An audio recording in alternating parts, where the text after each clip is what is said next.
आमच्या जवळचा रस्ता आम्हाला पूर्वीसारखं करून मिळायला हवं। आणि परत वय 85 आहे, मला BP शुगर सगळं आहे। मला काय झालं तर रेल्वे जबाबदारी आणि परत मी रात्रंदिवस पाण्यात बसणार आहे। आम्हाला रस्ता पूर्ण करून द्यायला पाहिजे। माझं BP शुगर सगळं आहे, अटॅक येऊन गेलेलं आहे। हे सगळं रेल्वे स्टेशन जबाबदारी माझ्या काय झालं तर जबाबदारी त्यांच्यावर आहे। पुणे मिरज लोंढा रेल्वे प्रकल्पातील शेतकरी मौजे नांद्रे येथील अंदाजे 35 ते 40 शेतकरी गेले 3 दिवस झालं जलसमाधी आंदोलन करत आहेत। राज्याचे महसूल मंत्री आदरणीय बावनकुळे साहेब यांनी सांगितलेलं होतं की रेल्वे प्रशासन असू दे किंवा कुठल्याही प्रकल्पामुळे जर शेतकऱ्यांचा वहिवाटीचा रस्ता बंद झाला तर तो सदरचा रस्ता तयार करून देण्याची जबाबदारी संबंधित विभागाची आहे। हा आदेश होऊन 10 दिवस उलटून गेलेले असतानासुद्धा रेल्वे अधिकाऱ्यांनी सदरचा आदेश धुडकावून लावून काल झालेल्या माननीय जिल्हाधिकारी साहेब यांच्या बैठकीमध्ये कोणत्याही परिस्थितीत रस्ता करून देणार नाही अशी आडमुठेपणाची व लोकांना आंदोलनास प्रवृत्त करण्याची भाषा काल रेल्वे अधिकारी दीपक कुमार यांनी केलेली आहे। त्याचबरोबर जिल्हाधिकाऱ्यांनी त्यांना विचारलं असताना रस्ता का करून देत नाही, पूर्वीच्या अधिकाऱ्यांनी लिहून दिलं त्यांना विचारा अशी उडवाउडीची उत्तर माननीय जिल्हाधिकाऱ्यांनी दिलेलं आहे।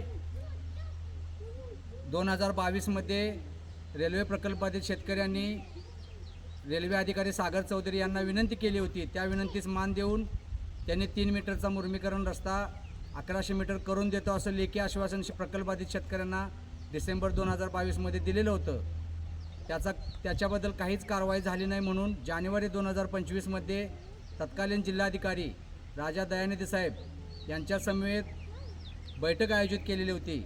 सदर बैठकीमध्ये सुद्धा रेल्वे अधिकारी सुरेश पाखरे त्याचबरोबर रेल्वे अधिकारी सागर चौधरी यांच्याशी दूरध्वनीद्वारे संपर्क साधला असता त्यांनी जिल्हाधिकाऱ्यांना सदरचा 400 मीटरचा रस्ता त्वरित 2 दिवसात बनवून देतो असं सांगितलेलं होतं आणि उर्वरित 700 मीटरचा रस्ताचा प्रस्ताव 2 दिवसात पाठवून त्याची मंजुरी घेऊन करून देतो म्हणून सांगितलेलं होतं। या गोष्टीला आज 18 महिने उलटून गेले तरीसुद्धा कोणत्याही प्रकारचं रस्त्याचं काम किंवा प्रस्ताव न पाठवून रेल्वे अधिकाऱ्यांनी माननीय महसूल मंत्री असू देत किंवा महसूल प्रशासन असू देत त्याचबरोबर जिल्ह्याचे डिस्ट्रिक्ट मॅजिस्ट्रेट जिल्हाधिकारी साहेब असू देत यांच्या आदेशांना केराची टोपली दाखवलेली आहे।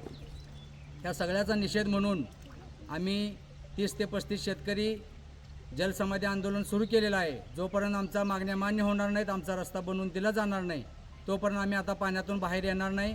दिवसरात्र आंदोलन चालू राहील।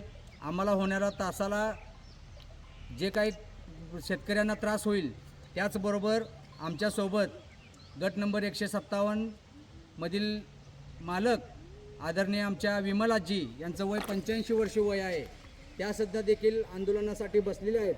त्यांना शुगर BPचा त्रास आहे। त्यांना जरी काय कुणाला झालं यातल्या तर त्या सर्वस्वी रेल्वे प्रशासन जबाबदार राहील।